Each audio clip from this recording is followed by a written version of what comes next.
Assalamualaikum warahmatullahi wabarakatuh.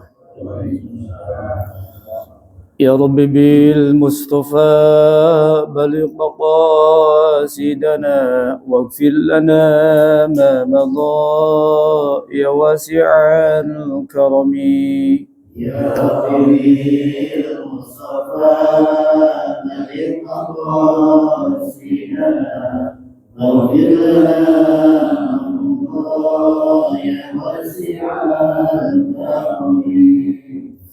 والحبيب الذي ترجى شفاعته لكل هول من الأهوال مقتهم يا ربي المصطفى بلغ مقاصدنا واغفر لنا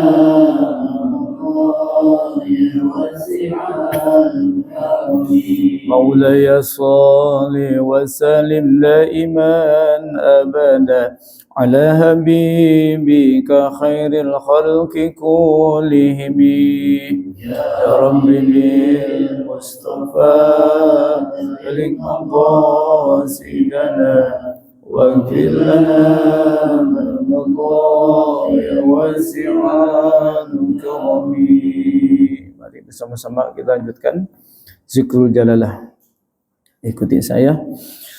La ilaha illallah. La ilaha illallah. Al-mawjud fi kulli zaman. La ilaha illallah. Al-ma'budu fi kulli makan. La ilaha illallah. Al-mazkuru bi kulli lisan. La ilaha illallah. Al-ma'rufu bil ihsan. La ilaha illallah. Kulla yawmin huwa fi sya'n. La ilaha illallah. Al-aman al-aman min zawalil iman wa min fitnati syaitan. Kam laka alaina min ihsan. Ihsanukal qadim. Ya Hannan ya Mannan. Ya Rahmanir Rahim. Ya Ghafur ya Ghaffar. Ighfir lana warhamna wa anta khairur rahimin. Wa sallallahu ala sayyidina Muhammadin wa ala alihi wa sahbihi wa sallam. Walhamdulillahi rabbil alamin. Alhamdulillah wassalatu wassalamu ala Rasulillah wa ala alihi wa sahbihi wa mawalaha ma ba'du. Yang sama-sama kita hormati Ketua DKM Al-Ikhlas Bapak Haji Ridwan Saleh, jamaah semuanya, Bapak Haji dan juga jamaah yang dimuliakan Allah Subhanahu wa taala yang saya hormati. Alhamdulillah kita bisa bersama-sama hadir kembali di malam Senin rutin kajian kita. Mudah-mudahan kita semuanya senantiasa diberikan kesehatan oleh Allah Subhanahu wa taala. Amin ya rabbal alamin. Nikmat sehat itu luar biasa. Kalau sudah sakit baru kita merasakan nikmat sehat. Pantas kata Rasulullah, "Igtanim khamsan qabla khamsin." Sababaka qabla harumika. Gunakan 5 kesempatan sebelum 5 kesempitan. Yang pertama, sababaka qabla harumika, masa mudamu sebelum tua. Jadi kalau sudah tua repot, ya, mumpung muda. Ya, wasihataka qabla mautika, dan waktu sehatmu sebelum sakit. Nah, jadi kalau sudah sakit, Pak, saya aja 2 hari kena flu, batuk sampai hari ini belum enak betul, nggak bisa kerja, Pak, nggak bisa kemana-mana, kena flu, kena batuk, itu sakit, Pak. Jadi ketika sakit itu betul, pantas wasiat Rasulullah ya kepada kita, gunakan mumpung masih muda, mumpung masih sehat. Kalau sudah sakit nggak bisa kemana-mana, Pak. Baru flu aja kita repot, baru flu, Pak, belum yang lainnya. Maka saya 2 hari nggak kerja, saya di rumah aja minum obat tidur. Ya alhamdulillah hari ini lumayan lah, suara masih bisa walaupun masih ada gatal. Itulah anugerah dari Allah Subhanahu wa taala ketika kita diberikan muda, diberikan sehat, ya gunakan. Nanti penyesalannya berikutnya, Pak. Ada nama nadamah imantil ukba. Jadi nadamah itu bagi kita biasanya ada di ujung. Ya, ketika panadamatul liman yatakasal, maka nadamah itu terjadi pada waktu terakhir di ujung bagi orang yang malas-malas. Mudah-mudahan kita tidak termasuk orang yang malas. Jamaah sekalian, kita diberikan umur panjang untuk bisa bertobat kepada Allah Subhanahu wa taala. Ya. Jadi memang kita tidak bisa menjamin umur kita sampai berapa, ya. Sampai kapan tidak ada yang bisa jamin. Mudah-mudahan ketika tidak tahu kapan ajal kita, ya kita persiapkan teruslah. Mudah-mudahan ketika ajal tiba itu ketika kita sedang berbuat baik, tidak sedang berbuat maksiat. Ya. Pagi tadi kita sudah menyaksikan pelantikan Presiden Republik Indonesia Bapak Prabowo, ya. Mudah-mudahan di usia 73 tahun. Usianya 73 tahun. Wakilnya 37, di jumlah 110. Kayak angkutan Depok Cinere. Di jumlahnya jadi 110. Jadi berbanding terbalik. Bapak Prabowo 73 tahun, wakilnya 37. Di jumlah jadi 110.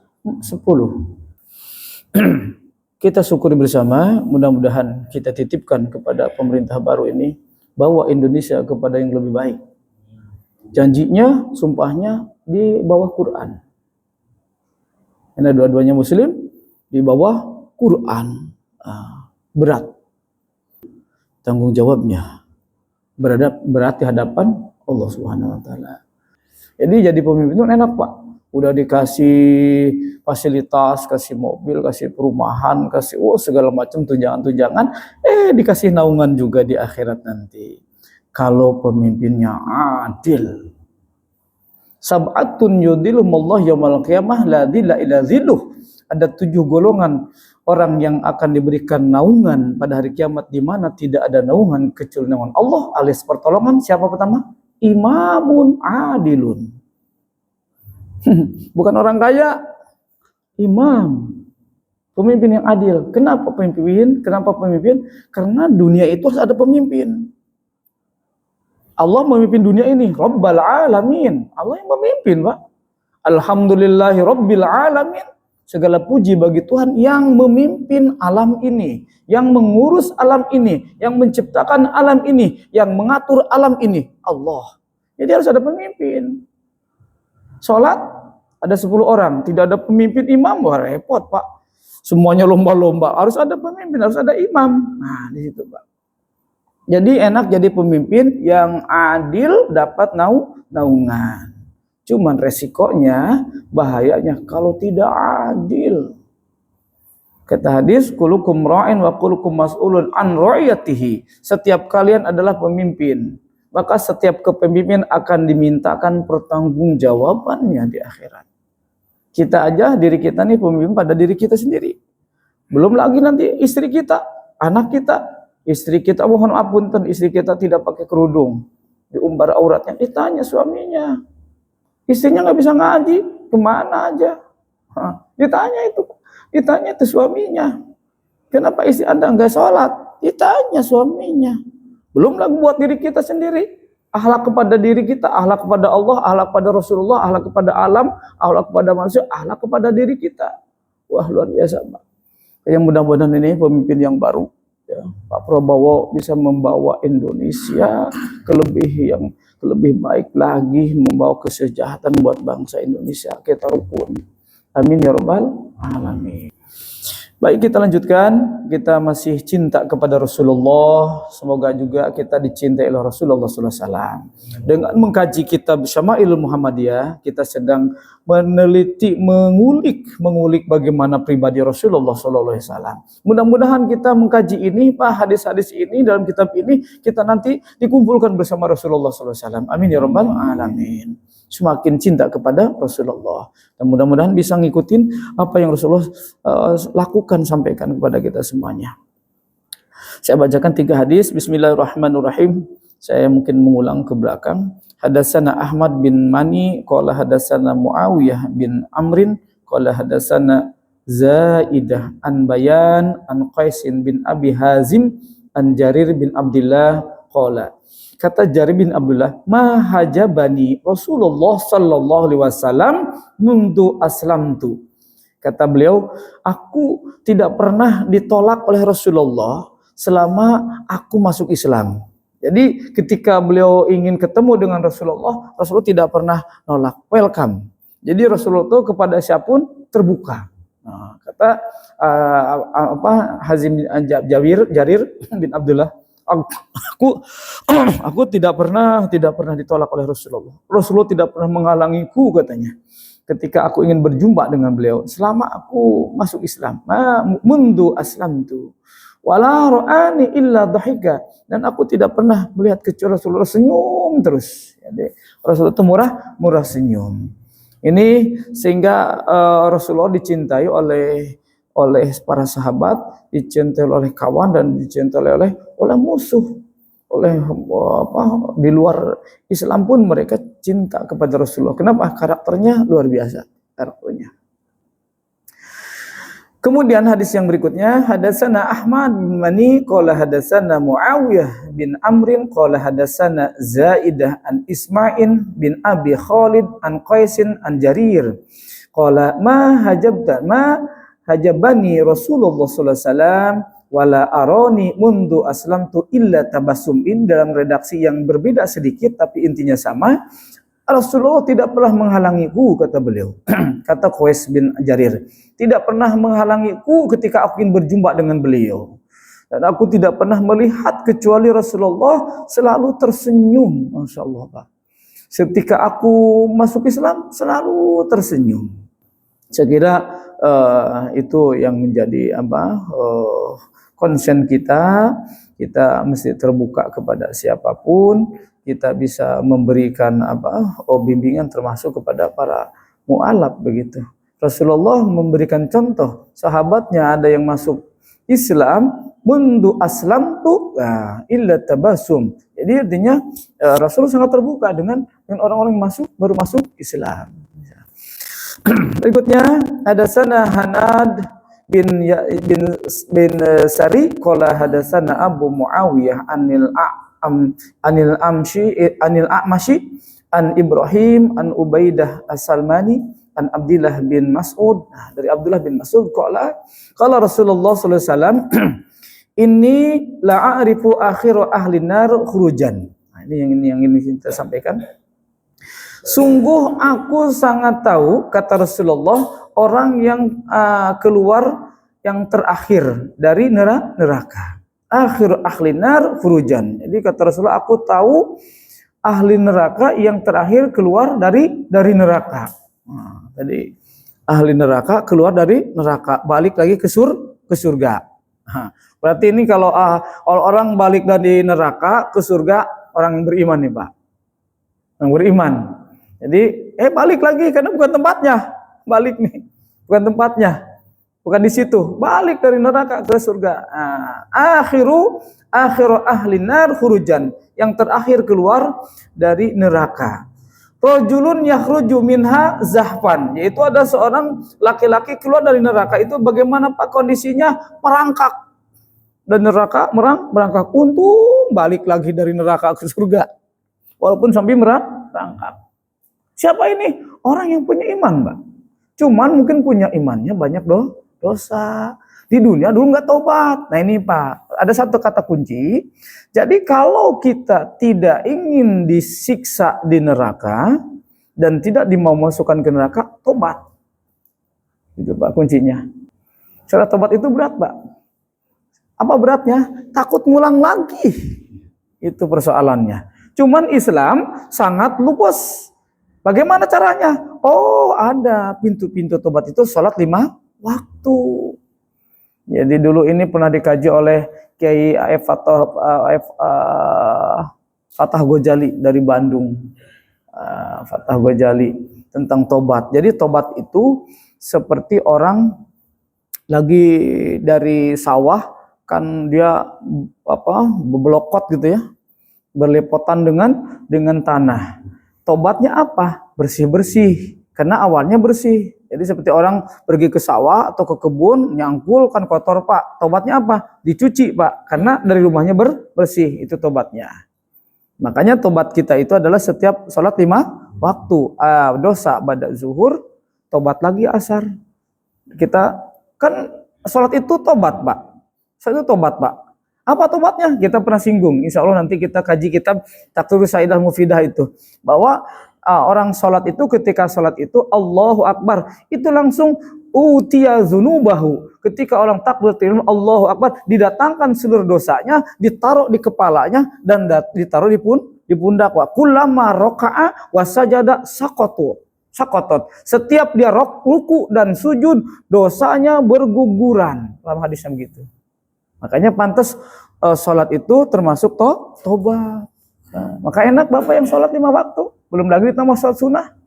Makanya banyakin aja sholat Pak. Setiap Allahu Akbar, datang dosanya di kepala dan pundaknya. Ruku, jatuh. Nanti asar, Allahu Akbar, qobliyah asar, Allahu Akbar, sunat tahiyatul masjid, Allahu Akbar, syukrul wudu, Allahu Akbar, duha, Allahu Akbar, tahajud, Allahu Akbar. Setiap takbir ditaruh di kepalanya, ditaruh di pundaknya. Kullama raka'a ruku wa sajada sujud sakotot, dosanya jatuh. Makanya tadi kayak kata Kiai Muhtar, orang sholat berjamaah pasti diterima sholatnya. Kalau berjamaah, benar. Kalau berjamaahnya kan saling dukung Pak. Imamnya nggak husuk, makmumnya husuk, dikaper. Makmumnya nggak husuk, imamnya husuk, dikaper. Bacaan makmum nggak bagus, imamnya bagus, dikaper. Mungkin imamnya kurang bagus, ada makmum yang bagus, dikaper. Ada lagi yang lain, rakaat sapnya lurus dan rapat, kaper. Gitu Pak. Yang berjamaah itu fadilahnya. Kalau sendiri repot, sap nggak ada, lupa pula sholatnya. Sudah 4 rakaat apa 3 ya? 4 apa 3? Zuhur di rumah. Apalagi asar banyak masalah. Ini 3 apa 4? Nah itu bisa 5. Kenapa? Karena sholatnya sendirian. Tapi ketika sholat berjamaah, ya kalaupun imam lupa, kan diingatkan. Subhanallah, kata makmumnya. Kemudian sujud sahwi. Nah di situ. Nah disinilah Pak letaknya. Maka mudah-mudahan kita semuanya bertobat mumpung masih ada waktu. Ketika bertobat dan tobatnya diterima, maka tidak akan disiksa di neraka Pak. Tidak akan disiksa itu. Karena sudah dihapus di dunia. Tidak. Cuman tobat itu kan syaratnya istighfar, minta ampun, istighfar, tidak ngulangi lagi. Nah ini nih Pak urusannya. Tidak ngulangi lagi, kemudian menyesal, kemudian memperbanyak amal baik. 4 Pak. Kalau kepada Allah. Tapi kalau urusan kepada manusia ada 1. Nih repot mah Pak. Dosa kepada urusan manusia ada 5. Kalau urusannya harta, balikin hartanya. Dulu pernah ngambil barang tetangga, tidak ada izin, balikin. Atau dulu pernah ngambil sesuatu punya tetangga, punya siapapun, balikin. Di perusahaan korupsi, balikin. Duitnya ke perusahaan. Korupsi di negara, balikin duitnya ke negara, ke rakyat. Kalau nggak dibalikin, nggak bisa. Di sini repot dengan manusia. Disebut dengan hak adami. Kalau dulu kita pernah nyakitin orang, minta dihalalkan, minta maaf. Kalau kepada manusia, kepada Allah 4 tadi Pak. 4 tadi. Nah, itu jadi syaratnya begitu. Maka kalau itu kita lakukan, insya Allah enggak di neraka enggak dimasukin, insya Allah. Yang dimasukin itu kebangetan.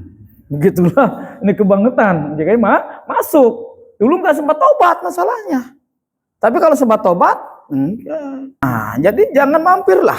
Yang mampir ini orang merangkak dari neraka balik ke neraka ke surga. Zahfan fayuqalu lahu intalik fadkhulil jannah, kata Rasulullah.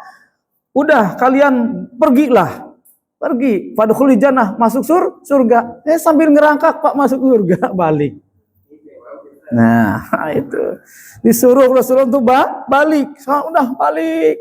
Fantolik fadkhulil jannah. Alhamdulillah balik ke surganya Allah Subhanahu wa taala. Qala fayadhabu liyadkhulul jannah. Maka kata fayadhabu liyadkhulul jannah. Kemudian dia masuk surga. Rasulullah kan melihat ke surga, Pak. Rasulullah melihat surga, lihat neraka. Fayajun nas qad akhadul manazil. Ketika lihat di situ kata Rasulullah, mereka sudah pada di tempatnya. Sudah dudukin tempat-tempatnya gitu. Iya. Sudah menempati tempat di surga. Ada yang di surga, ada yang di neraka. Qad akhadul manazil.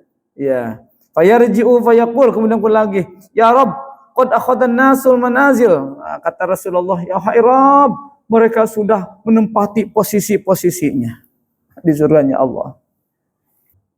Qad akhadan nasu manazila. Wahai Rabb, mereka sudah menempati posisi-posisinya. Fayuqalu lahu, dikatakan oleh Rasulullah kepada mereka, atazkuru zaman alladzi kuntu fih. Ingatkah kamu ketika di dunia? Gitu. Ingatkah apa yang ketika di dunia dulu? Ketika hidup dunia. Falaq fayaqulu na'am, kata penghuni surga, ya, saya ingat ketika di dunia.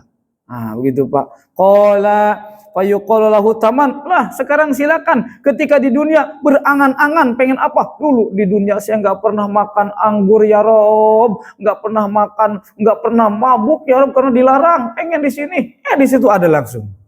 Pengen makan anggur kolesom. Pengen makan apapun di situ di dunia saya enggak bisa ya Rob. Kenapa kan dilarang? Ya Rob ini. Ya di situ semuanya makanannya halal. Makanan yang enak dan tidak merusak, begitu. Ya, yang di dunia pernah nggak dirasain, silakan. Maka Rasulullah tamanna, silakan berangan-angan. Apa mau apa? Oh, pengen singgasana yang hebat ya Rabb. Saya dulu rumah sedikit sempit banget, pengen yang luas Pak di sana. Semuanya cuman begini Pak. Jadi Bang Gomis jangan dibayangkan begini, surga itu kayak puncak, kayak Taib, enggak. Jadi surga neraka itu mala ainun ra'at, wala udhunun sami'at, wala khatara fi qalbin bashar. Jadi surga neraka itu tidak bisa dibayangkan seperti yang pernah kita lihat oleh mata kita, tidak bisa dibayangkan oleh telinga kuping kita yang pernah kita dengar, dan tidak bisa dibayangkan oleh hati. Surga. Walaupun ada hal seperti itu tidak bisa. Jauh nggak bisa dibayangkan dengan dunia ini. Dulu kesusahan di dunia, kalau diperlihatkan ke surga, hilang kesusahan di dunia. Kenikmatan di dunia serba ada, tapi diperlihatkan ke neraka, hilang kenikmatan di dunia. Maka jangan sampai diperlihatkan ke neraka. Maka doa kita begini Pak. Ini doa ini kanan itu Allahumma antini kitabi an yaminika. Yang tadi dibahas. Wala tutini kitabi an shimalika. Ya Allah, jangan berikan kitabku dari tangan kiri. Allahumma asmini munadiyal jannah. Ini yang kuping kanan Pak. Allahumma, ketika membasuh kuping itu, Allahumma asmini munadiyal jannah. Ya Allah, perdengarkanlah dari panggilan-panggilan orang di surga dari kuping kanan. Wala tusamini munadiyal nar. Jangan diperdengarkan panggilan-panggilan dari api neraka. Ngeri Pak, baru panggil aja ngeri. Jangan diperdengarkan. Ini artinya Pak, jangan yang buruk-buruk masuk ke sini. Doanya gitu Pak. Allahumma asmi'ni munadiyal jannah wala tusmin munadiyal nar. Jangan diperdengarkan kupingku ini dari panggilan-panggilan orang yang di neraka. Bapak nggak usah di neraka, jeritan di kuburan aja kalau diperdengarkan repot Pak. Jadi, silakan berangan-angan. Qala fayatamana, maka mereka berangan-angan Pak. Fayuqallahu fa innalaka alladzi tamanaita wa asyrata ad'afa dunya. Maka mereka setelah berangan-angan berharap ketika di dunia diberikan berlipat-lipat kali. Diberikan tuh di surga. Mau apa, mau ini, mau itu, diberikan oleh Allah. Qala fayaqulu atashharu minni wa antal malik. Sahabat sampai begini. Sahabat orang ini kayak begini. Engkau menghina aku wahai Rasulullah. Menghina gitu. Ini candaan Rasulullah. Ya, sementara engkau adalah raja di raja. Rasulullah apa? Falaqad ra'aita sallallahu alaihi wasallam, kata para sahabat, Rasulullah tersenyum. Ketika para sahabatnya begitu, Rasulullah canda nih begitu ya. Rasulullah menghina kami. Tenang, nanti kamu silakan berangan-angan, akan Allah berikan pahala berlipat sampai 10 kali lipat yang ada di dunia. Kata para sahabat, engkau menghina gitu. Engkau menghina, engkau canda gitu. Merendahkan sementara engkau raja di raja. Rasulullah tersenyum mendengar para sahabat seperti itu. Hatta badat nawakhidhu, sampai kelihatan putih gigi gerahamnya. Subhanallah. Jadi Rasulullah gambarannya seperti itu Pak dengan para sahabat. Mudah-mudahan kita nanti bersama Rasulullah SAW. Amin ya rabbal alamin. Dan mudah-mudahan kita diwafatkan husnul khotimah. Mudah-mudahan ada manfaatnya apa yang saya bahas. Insya Allah berikutnya kita bahasan bab yang lain. Semoga Allah memberikan keistiqomahan kepada kita dan kita istiqomah dalam ibadah. Mudah-mudahan kita juga istiqomah dalam ibadah dan kita diwafatkan husnul khatimah. Semoga Allah mengampuni dosa kita semuanya. Jamaah memaafkan saya. Wallahul muwaffiq ila aqwamit thoriq. Assalamualaikum warahmatullahi wabarakatuh.